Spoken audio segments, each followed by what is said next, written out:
Thank you, Glenn. Shalom semua.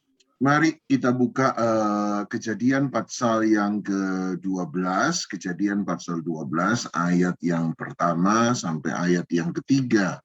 Kejadian 12 ayat 1 sampai ayat 3. Hari ini beberapa minggu berturut-turut kita sudah belajar tentang iman Abraham. Hari ini saya membawa Anda kepada panggilan Abraham. Kepada panggilan Abraham. Kejadian 12 ayat 1. Kejadian 12 ayat 1, berfirmanlah Tuhan kepada Abram, pergilah dari negerimu dan dari sanak saudaramu dan dari rumah bapamu ini ke negeri yang akan kutunjukkan kepadamu. Ayat 2, aku akan membuat engkau menjadi bangsa yang besar dan memberkati engkau serta membuat namamu masyhur dan engkau akan menjadi berkat. Ayat yang ketiga, aku akan memberkati orang-orang yang memberkati engkau, mengutuk orang-orang yang mengutuk engkau, dan olehmu semua kaum di muka bumi akan mendapat berkat. Nah, panggilan Abraham ada 3 poin yang saya mau Anda perhatikan, tapi mari kita lihat satu demi satu saja dulu. Yang pertama adalah, dalam panggilan Abraham yang menarik, Tuhan tidak memulai dengan kata berilah, tetapi Tuhan memulai dengan kata pergilah. Jadi Anda lihat bahwa panggilan Tuhan dalam hidup Abraham itu tidak dimulai dengan kata lakukanlah, tetapi kalimat pertama, kata pertama yang Tuhan pakai untuk Abraham ketika dia memanggil Abraham adalah kata pergilah. Berarti dalam panggilan Abraham yang Tuhan minta nomor 1 bukanlah kemampuan untuk memberi, tetapi nomor 1 yang dia minta adalah kemampuan untuk melepaskan. Nomor 1, dalam panggilan kita mengikuti Tuhan, dalam mengikuti Tuhan, hal pertama yang harus kita miliki bukanlah kemampuan untuk melakukan sesuatu, tetapi dalam mengikuti Tuhan, nomor 1 yang harus kita miliki adalah kemampuan untuk melepaskan sesuatu. Dan kalau Anda perhatikan dalam cerita Alkitab, Anda akan menemukan bahwa konsep prinsip ini ada hampir di berbagai macam tempat. Misalnya Anda akan menemukan prinsip yang sama ada dalam kisah Elisa. Ketika Elia memanggil Elisa, 1 Raja-Raja 19, 1 Raja-Raja 19 ayat yang ke-19 sampai ayat yang ke-21, 1 Raja-Raja 19 ayat 19 sampai 21, Anda akan menemukan prinsip yang sama. Ketika Elia memanggil Elisa, 1 Raja-Raja 19 ayat yang ke-19, setelah Elia pergi dari sana, dia bertemu dengan Elisa bin Sarfat yang sedang membajak dengan 12 pasang lembu. Sedang ia sendiri mengemudikan yang ke-12. Ketika Elia lalu dari dekatnya, dia melemparkan jubahnya kepadanya. Jadi Elia menemukan Elisa sementara membajak tanah dengan 12 pasang lembu. Nah, orang Israel zaman itu, orang Israel budaya Alkitab zaman itu, kalau Anda membajak sawah, Anda membajak ladang, itu bukan dicari tanah yang paling subur, tetapi sembarang tanah. Sembarang tanah, kalau Anda hanya punya tanah sepetak ladang seperti itu, ya ladang itulah yang kemudian dijadikan ladang perkebunan atau sawah untuk pengairan. Jadi kalau Anda punya satu ladang, tapi ladang itu punya banyak batu-batu, ladang yang keras, ya Anda biasanya pakai 2 pasang lembu. Hari itu kalau agak keras, ya Anda pasang 3 pasang lembu. Kalau lebih banyak batu-batunya, Pak, gimana? Makin keras sebuah tanah, makin banyak lembu yang dipakai. Jadi Elisa ini sementara membajak tanah bukan tanah berbatu buat saya, tanah besi ini, sebab dia pakai sampai 12 pasang lembu. Jadi memang tanah besi, betul-betul besi. Salah satu karakter yang saya suka dari Elisa adalah Elisa bukan orang yang mudah menyerah. Elisa bukan orang yang mudah goyah. Sebab dari awal kita sudah menemukan bahwa Elisa ini orang yang keras. Orang yang benar-benar ketika menghadapi tantangan bukannya mundur, tetapi kalau tantangan itu keras, dia akan tambah lembu, tambah banyak. Sampai satu titik bahkan 12 pasang lembu, jadi 24 lembu dipasang dijadikan bajakan, dan ini orang yang sangat-sangat luar biasa. Nah, ketika Elia dekat dengan Elisa, tiba-tiba Elia melemparkan jubahnya kepada Elisa. Ayat 20. Lalu Elisa meninggalkan lembu itu. Nah, ini saya suka, meninggalkan. Jadi Anda akan menemukan bahwa panggilan pertama dalam sebuah pemuritan selalu bukanlah kemampuan untuk melakukan sesuatu, tetapi kemampuan untuk melepaskan sesuatu. Elisa meninggalkan lembu itu dan berlari mengikuti Elia. Katanya, biarkanlah aku mencium ayahku dan ibuku dahulu, lalu aku akan mengikut engkau. Jawabnya kepadanya, baiklah, pulanglah dahulu. Ingatlah apa yang telah kuperbuat kepadamu. Ayat yang ke-21, lalu berbaliklah Elisa. Dia berbalik untuk apa? Jangan lupa, Elisa masih berbalik ke belakang. Tetapi perhatikan, dia berbalik untuk apa? Dia berbalik daripada Elia, lalu dia mengambil pasangan lembu itu, menyembelihnya, dan memasaknya dagingnya dengan bajak lembu sebagai kayu api. Dia memberikan daging itu kepada orang-orangnya, kemudian makanlah mereka, sesudah itu bersiaplah dia, lalu mengikuti Elia dan menjadi pelayannya. Yang menarik adalah dia menghancurkan. Jadi dia benar-benar mengorbankan segala sesuatu yang ada di belakang. Dia berbalik bukan untuk mengenang masa lalu. Dia berbalik bukan karena hatinya ada di belakang. Berbeda dengan istri Lot, ketika berbalik justru karena dia mengingat apa yang dia miliki di belakang. Berbeda dengan orang Israel. Orang Israel ketika sudah berjalan keluar dari Mesir, masih selalu mengingat apa yang ada di Mesir. Berkali-kali mereka berkata, lebih enak di Mesir, lebih baik mati di Mesir, lebih enak di Mesir. Itu sebabnya ada khotbah, pendeta banyak berkata, mereka keluar dari Mesir, tetapi Mesir tidak pernah keluar dari mereka. Ketika kita benar-benar mau mengikuti Tuhan, nomor satu, kita harus radikal. Dan radikal bukan dalam hal apa, tetapi radikal dalam hal bersedia benar-benar terpisah, terputuskan. Kita benar terputuskan dari apa yang ada di masa lalu kita. Paulus mengingatkan dengan sangat kuat bagaimana kita harus menanggalkan, mematikan manusia lama Anda dan saya. Dalam pengikutan kepada Yesus pun Anda akan menemukan bahwa prinsip yang sama berlaku. Ketika dia memanggil seseorang, sama seperti Abraham, sama seperti Elisa, ketika Tuhan Yesus memanggil seseorang, dia pun memanggil orang nomor satu untuk meninggalkan, Coba Anda lihat Matius pasal yang ke-8, Matius pasal yang ke-8. Matius pasal 8 ayat 18 sampai ayat yang ke-22. Matius pasal 8 ayat 18 sampai ayat yang ke-22. Matius pasal 8 ayat yang ke-18 sampai ayat 22. Matius pasal 8 ayat 18 berkata begini, ketika Yesus melihat orang banyak mengelilingi dia, dia menyuruh bertolak ke seberang. Ayat 19. Matius 8 ayat 19, lalu datanglah seorang ahli Taurat dan berkata kepadanya, Guru, aku akan mengikut engkau kemana saja engkau pergi. Ayat 20. Yesus berkata kepadanya, serigala punya liang dan burung memiliki sarang, tetapi anak manusia tidak mempunyai tempat untuk meletakkan kepalanya. Ayat 21. Seorang lain, yaitu salah seorang muridnya, berkata kepadanya, Tuhan, izinkanlah aku pergi dahulu menguburkan ayahku. Ayat 22. Tetapi Yesus berkata kepadanya, ikutlah aku dan biarlah orang-orang mati menguburkan orang-orang mati mereka. Yang menarik dari kisah ini adalah Tuhan Yesus berjumpa dengan dua orang yang berbeda. Yang pertama, dia berjumpa dengan ahli Taurat, dan yang kedua, dia berjumpa dengan orang yang disebut sebagai muridnya sendiri. Kepada ahli Taurat datang kepada Tuhan Yesus dan bilang begini, Guru, aku bersedia melakukan apa saja untuk engkau. Kemanapun engkau pergi, aku akan pergi. Nah, buat saya ini adalah satu statement yang sangat luar biasa. Orang yang bersedia melakukan apapun untuk Tuhan. Dimanapun Tuhan pergi, dia mau pergi. Tapi yang menarik kepada orang yang bersedia melakukan apa saja untuk Tuhan, tiba-tiba kita temukan bahwa Yesus menolak dia. Yesus menolak dia dengan kalimat sederhana. Serigala punya liang, burung punya sarang, anak manusia tidak punya tempat untuk meletakkan kepala. Artinya dalam mengikuti Yesus tidak ada jaminan kenyamanan dalam kehidupan seseorang. Tidak ada jaminan kenyamanan dalam kehidupan seseorang.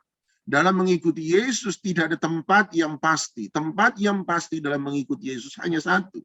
Di mana Yesus ada, di situ kita ada. Rumah bagi orang percaya, rumah bagi murid itu bukanlah sebuah tempat. Rumah bagi seorang murid adalah satu pribadi. Di mana Yesus ada, di situ kita ada. Tapi menarik sebaliknya dia berjumpa dengan seseorang yang kemudian disebut murid. Yang notabene kalau dibandingkan dengan yang pertama, ini agak ngeyel muridnya, agak keras lah istilahnya. Satu titik sudah ngikut Tuhan, tiba-tiba dia berkata, aku mau balik sebab aku harus menguburkan ayahku.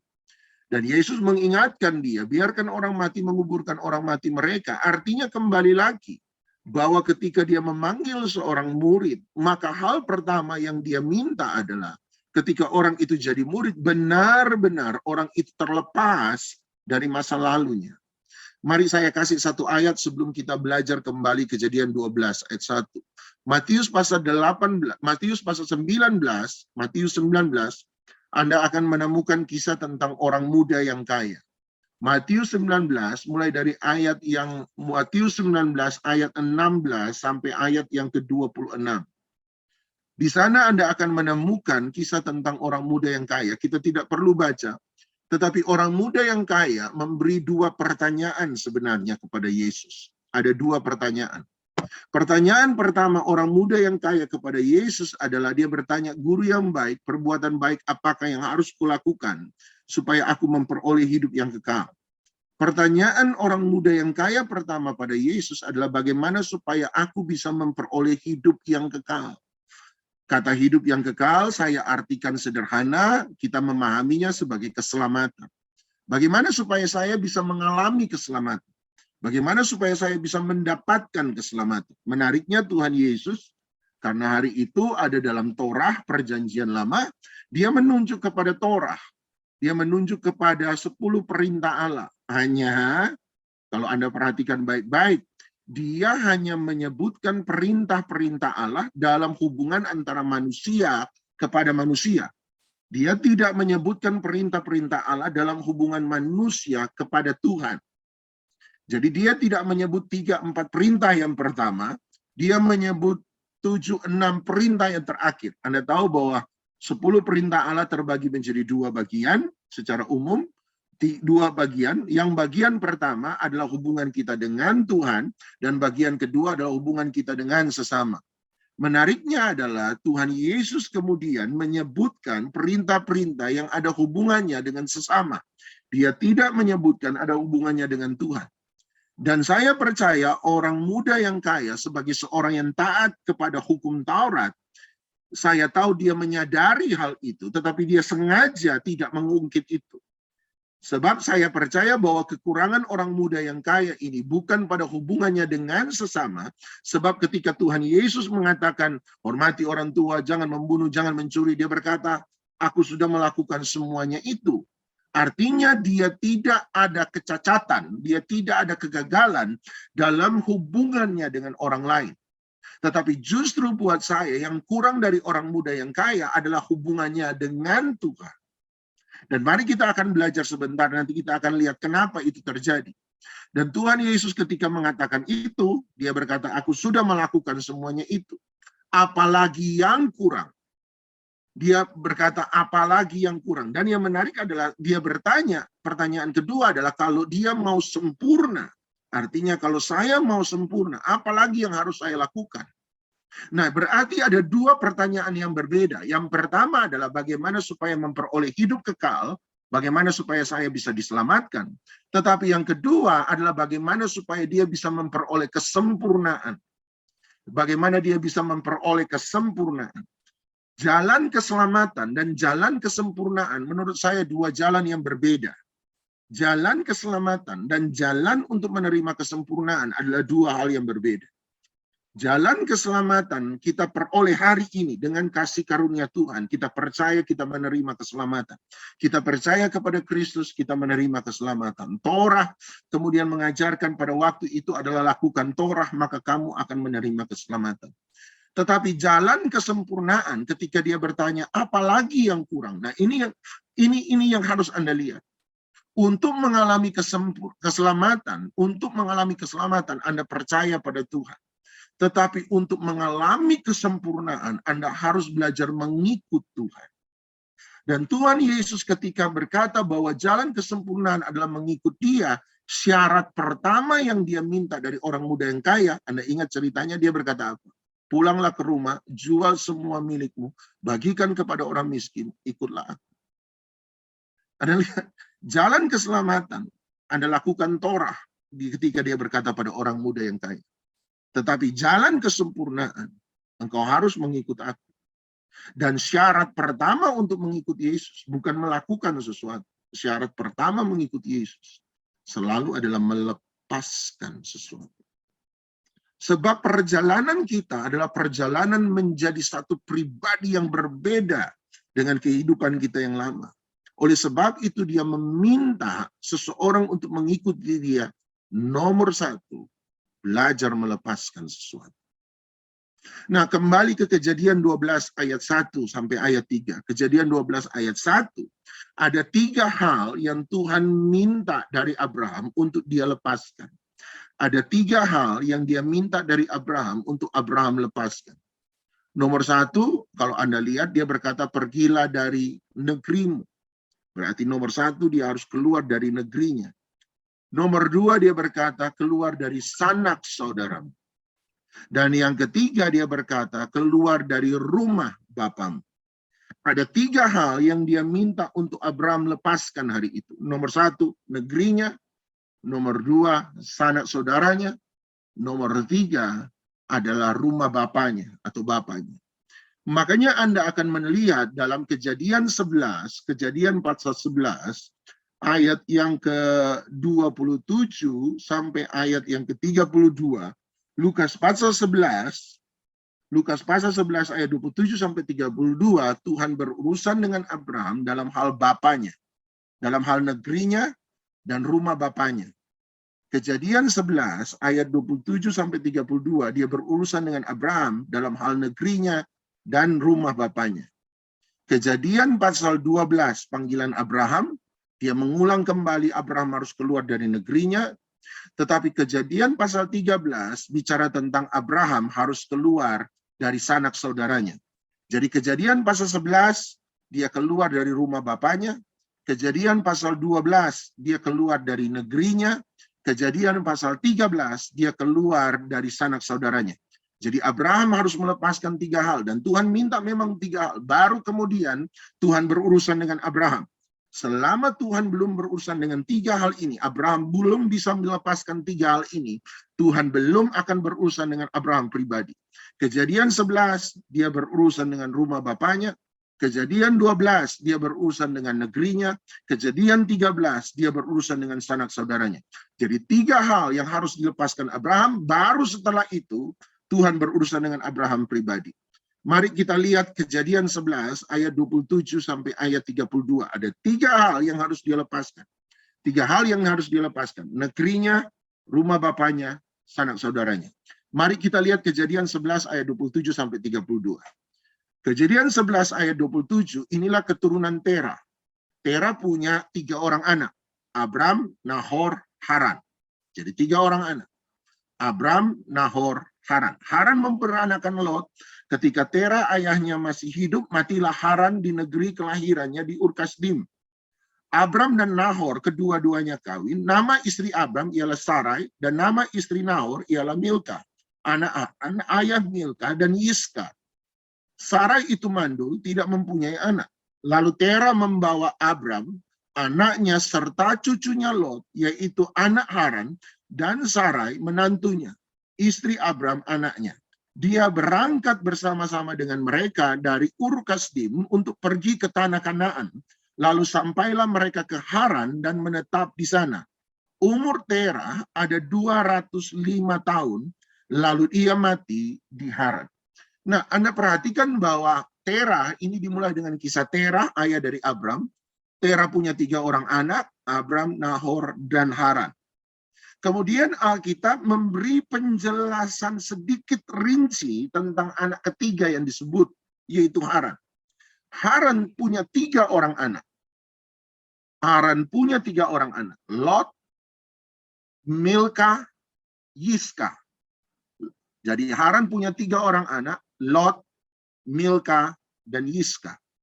Dan yang menariknya, Alkitab kemudian memberitahukan kepada kita bahwa Haran mati. Haran meninggal. Jadi Haran meninggal muda. Dan kemudian setelah itu baru kemudian masuk pada Terah, dan Alkitab berkata Terah kemudian membawa Abram anaknya serta cucunya Lot, yaitu anak Haran. Jadi Lot ternyata ada di bawah pengasuhan dari sang kakek, yaitu Terah. Anak Haran, dan Sarai menantunya, istri Abram anaknya. Dia berangkat bersama-sama dengan mereka dari Ur-Kasdim. Jadi negeri Abraham adalah Ur-Kasdim, negeri Terah adalah Ur-Kasdim, untuk pergi ke tanah Kanaan. Lalu sampailah mereka ke Haran dan menetap di sana. Tuhan minta 3 hal. Tuhan bilang sama Abram, pergi dari negerimu, pergi dari rumah bapamu, pergi dari sana keluargamu. Perhatikan ceritanya baik-baik. Panggilan Tuhan itu datang kepada siapa? Abraham atau Terah? Abraham atau Terah? Jawabannya, panggilan Tuhan itu datang pada Abraham, bukan kepada Terah. Tetapi menariknya, kenapa Tuhan sejak dari semula berkata, keluar dari rumah bapamu? Kenapa dari semula dia berkata, keluar dari rumah bapak? Bukan berarti anak tidak hormat orang tua, bukan. Tetapi dari sini Anda baru tahu bahwa ketika Tuhan menyuruh Abram keluar dari Ur-Kasdim, negeri bapaknya, untuk pergi ke tanah Kanaan, Alkitab berkata Terah berjalan bersama dengan Abram. Terah mengikuti Abram. Tapi yang menarik ayat 31 berkata, bukan Abraham yang membawa Terah, tetapi Terahlah yang justru membawa Abraham. Nah, sekarang Anda harus nangkap, kenapa Tuhan suruh Abraham memisahkan diri dari Terah? Ya sederhana. Yang menjadi penerima visi adalah Abraham. Tetapi selama Terah sang ayah berjalan bersama-sama dengan Abraham, bukan Abraham yang memimpin Terah, maka Terahlah yang akan memimpin Abraham. Itu sebabnya Tuhan sejak dari semula berkata, keluar dari rumah bapakmu. Sebab yang menerima visi yang seharusnya memimpin pada visi. Penerima visi harus menjadi orang yang memimpin kepada visi.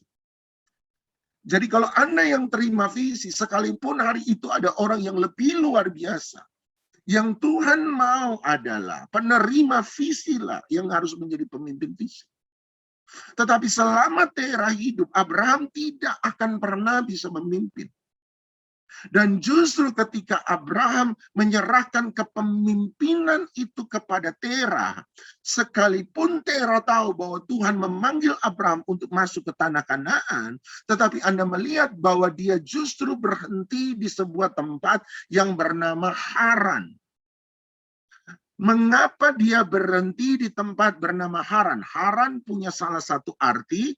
Salah satu arti Haran adalah Haran berarti berarti delay, keterlambatan. Salah satu arti Haran adalah keterlambatan. Itu sebab itulah resiko ketika orang yang menerima visi tidak menjadi pemimpin visi. Maka dia akan sampai pada sebuah tempat di tengah jalan antara Ur-Kasdim dan Kanaan, dia berhenti di Haran. Dan yang menariknya adalah kalau Anda bertanya pada saya, kenapa Terah harus berhenti di Haran? Nah, Alkitab baru saja memberitahukan kepada kita bahwa Terah punya 3 orang anak. Yang pertama, Abram, yang kedua, Nahor, yang ketiga, nama Terah, anak Terah yang ketiga, Haran. Haran punya 3 orang anak, Lot, Milka, Yiska. Haran mati muda. Haran, Terah punya anak nama Haran. Setelah Haran mati, Terah membawa Abram, Lot, dan Sarai berhenti bukan sampai di Kanaan, tetapi berhenti sampai di Haran. Kebetulan? Buat saya tidak. Buat saya, Terah adalah gambaran orang yang masih terikat kepada kedukaan masa lalu. Saya bisa bayangkan orang tua kalau harus menguburkan anaknya. Itu bukan sesuatu yang mudah. Saya punya salah satu mentor yang saya anggap sebagai mentor. Namanya Bapak Pendeta J. Awodatu almarhum. Dan waktu dia kehilangan anak pertamanya yang masih kecil, dia kehilangan bayinya, yang masih kecil, bawa 5 tahun, dan dia menceritakan masa-masa dia kehilangan bayinya waktu masih kecil, anaknya yang masih kecil itu adalah masa-masa yang paling menghancurkan dalam kehidupan. Dan dia berkata ada berkali-kali dia berpikir untuk mundur dari pelayanan. Sebab dia berdoa melayani Tuhan, dia berdoa dan berdoa dan berdoa dan Tuhan tidak menjawab.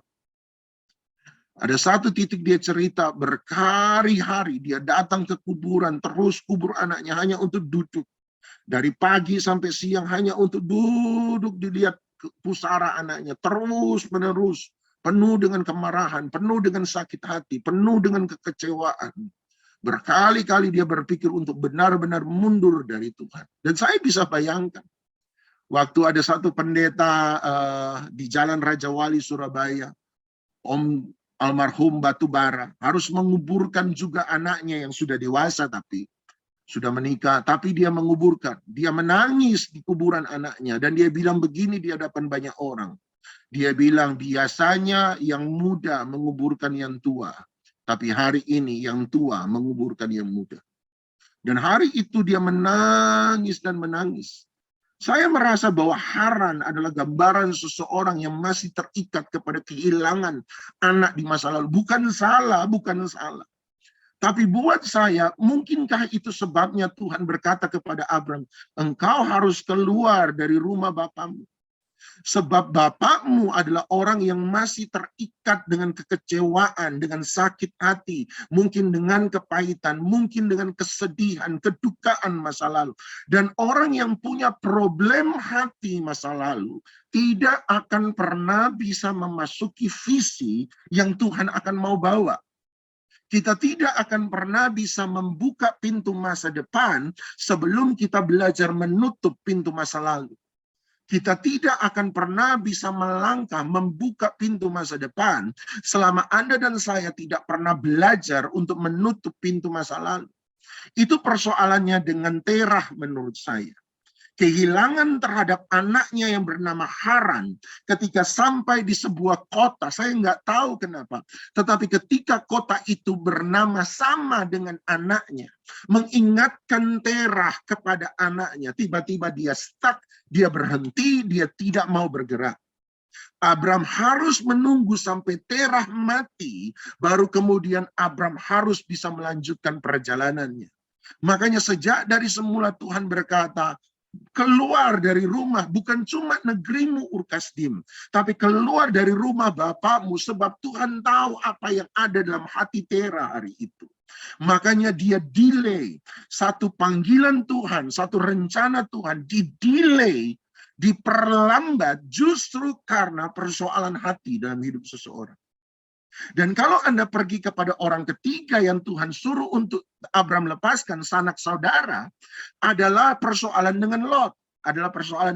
Sebab Tuhan berkata keluar dari sanak saudara. Terah dalam perjalanannya membawa Lot. Siapa Lot? Lot anak dari Haran. Siapa Haran? Kita percaya anak yang menjadi kedukaan, menjadi kekecewaan, menjadi kesedihan Terah. Jadi Anda lihat rasa bersalah Terah terhadap Haran yang tidak bisa mempertahankan nyawa Haran dibayar dengan memelihara Lot. Kenapa dia harus memelihara Lot? Coba Anda perhatikan baik-baik ayat 31. Ayat yang ke-29. Kejadian 11:29. Anda perhatikan baik-baik. Alkitab harus memberitahu bahwa Haran punya 3 orang anak, 2 perempuan, 1 laki-laki. Laki-laki namanya Lot, 2 perempuan namanya Milka dan Yiska. Menariknya adalah ketika Haran meninggal, kemungkinan besar tanggung jawab untuk memelihara istri dan anak-anak Haran yang ditinggalkan diletakkan pada pundak Nahor. Yang menariknya adalah tiba-tiba Nahor yang seharusnya bertanggung jawab untuk memelihara istri Haran, jandanya Haran, dan 3 orang anak Haran, Milka, Yiska, dan Lot, tiba-tiba kita temukan mengambil Milka, anak Haran, dijadikan sebagai istri. Saya pikir ini Nahor keterlaluan juga, sudah. Kalau mau nikah ulang ya nikahlah sama jandanya Haran kalau mau nikah. Ini pinter ini Nahor. Nggak cari janda tua, dia ambil Milka, anak muda. Memang suka daun muda mungkin hari itu ya, nggak tahu lah. Dia itu pinter. Kalau kamu mau bertanggung jawab memelihara keluarga Haran, misalnya, ya udahlah nikahi jandanya Haran kan selesai, sepantaran kan kira-kira begitu Bapak Ibu ya. Tapi ini pinter, tiba-tiba dia ambil anaknya Haran. Orang yang seharusnya memelihara kehidupan Haran, keluarga Haran yang ditinggalkan, tiba-tiba kita temukan memanfaatkan keluarga Haran yang ditinggalkan. Saya ini curiga aja. Jangan-jangan Lot itu kepahitan sama omnya. Dia berharap bahwa omnya Nahor ini akan memelihara mereka tanpa pamrih. Tiba-tiba dia temukan bahwa om yang seharusnya menjaga mereka menjadi om yang memanfaatkan kehidupan mereka. Itu sebabnya Lot adalah gambaran anak yang terluka. Anak yang nggak punya bapak. Bapaknya udah nggak ada. Berharap omnya bisa menjadi ganti bapaknya. Tiba-tiba omnya bukan jadi pengganti sang ayah. Omnya nikah dengan kakaknya. Kalau nikah dengan kakaknya perempuan Milka, berarti kan bukan jadi ayah. Bukan jadi ayah tiri. Tapi jadi saudara ipar. Semoga Anda ngerti. Jadi om yang seharusnya jadi pengganti bapak. Tiba-tiba dia temukan bukan menjadi pengganti bapak. Tetapi menjadi saudara iparnya dia. Itu sebabnya Terah yang mengambil Lot. Dia menemukan figur bapak, bukan pada Nahor, tetapi menemukan figur bapak kepada Terah. Sebab mereka punya kedukaan yang sama, yaitu apa? Kehilangan orang yang bernama Haran. Orang yang terluka akan selalu kumpul dengan orang-orang yang sama-sama terluka. Orang yang negatif akan selalu kumpul dengan orang-orang yang sama-sama negatif. Orang yang optimis akan selalu kumpul dengan orang-orang yang sama-sama optimis. Orang yang hidup gak benar akan kumpul dengan orang-orang yang hidupnya gak benar. Ketika Terah terluka, dia kumpul dengan Lot sebab sama-sama terluka. Tetapi Lot kemudian menemukan bahwa Terah juga meninggal. Jadi Anda bayangkan, kehilangan ayah kandung, om yang dia harapkan jadi pengganti ayah ternyata memanfaatkan jadi kakak ipar. Yang ketiga, opa yang sudah menjadi pengganti sang ayah tiba-tiba harus juga kehilangan. Itu sebabnya Lot Tuhan suruh keluar juga dari Lot. Kenapa? Sebab Lot adalah orang yang tidak punya figur bapak. Orang yang tidak punya hati bapak yang kita sudah banyak pelajari di waktu yang lampau. Dan sama seperti Terah, orang yang terluka kecewa tidak akan membawa keterlambatan dalam panggilan Tuhan. Maka orang yang tidak punya figur Bapa pun akan punya problem dalam panggilan Tuhan dengan Abraham. Kenapa ada problem, Pak? Kenapa Lot menjadi problem? Sederhana. Sebab Tuhan memanggil Abraham untuk menjadi berkat bagi semua keluarga. Families. Bahasa aslinya all family, semua keluarga. Bagaimana dia bisa menjadi berkat bagi keluarga-keluarga yang lain kalau dia adalah orang yang tidak punya figur seorang bapa, tidak punya figur seorang ayah. Nggak mungkin. Makanya Tuhan berkata bukan hanya keluar dari Terah, keluar juga dari Lot, sebab Lot gambaran adalah orang yang kehilangan figur sang bapa. Itu sebabnya Bapak Ibu saya percaya bahwa ketika Yesus hadir di muka bumi, hal pertama yang dia kembalikan kepada kita manusia, dia mengembalikan figur Bapa kepada Anda dan saya. Yohanes 1 berkata, nggak ada seorang pun pernah melihat Bapa. Hanya anak di pangkuan Bapa yang pernah melihat Bapa, dan dia datang untuk menyatakan Bapa itu kepada kita semua. Waktu Filipus berkata pada Tuhan Yesus, Yohanes 14, tunjukkan Bapa itu kepada kami. Tuhan Yesus berkata, Filipus, tidakkah engkau juga mengerti selama bertahun-tahun engkau mengikut aku? If you see me, you see the Father. Kalau engkau melihat aku, engkau melihat Bapa. Mari sekali lagi, yuk kita periksa yuk. Apalagi yang masih menghambat dalam kehidupan kita. Terahkah penghambat dalam kehidupan kita? Kekecewaan, luka masa lalu, ataukah Lot yang menjadi penghambat dalam kehidupan kita? Kita kehilangan figur Sang Bapa. Hari ini, mari kita datang pada Yesus. Kenapa? Sebab Dialah yang sanggup untuk menyembuhkan semua luka dalam kehidupan kita. Supaya kita tidak harus berhenti di Haran. Kita bisa berjalan pada tanah Kanaan dan memenuhi panggilan Tuhan dalam kehidupan kita. Hari ini, mari periksa diri yuk sebelum kita bersekutu dalam tubuh dan darah Kristus. Mari kita periksa diri. Apa yang ada dalam hati kita yang hari ini masih mengganjal? Yang Anda tahu Tuhan minta supaya Anda lepaskan. Kita tidak akan bisa berjalan jauh dengan Tuhan kalau kita masih memikul banyak hal di masa lalu. Kita tidak akan pernah membuka pintu masa depan kalau kita tidak belajar menutup pintu masa lalu. Seseorang tidak akan pernah bisa menjadi bapak bagi orang lain kalau dia tidak pernah belajar jadi anak dari Tuhan. Seorang tidak akan pernah jadi bapak bagi orang lain kalau dia tidak tahu bagaimana cara menjadi anak. Lot tidak bisa jadi bapak sebab dia tidak tahu bagaimana jadi anak. Dia kehilangan figur ayah. Hari ini mungkin ada kekecewaan, ketakutan, kekhawatiran. Mari kita lepaskan. Periksa hati kita baik-baik. Dan kita bersekutu dengan hati yang murni. Dengan tubuh dan darah Kristus.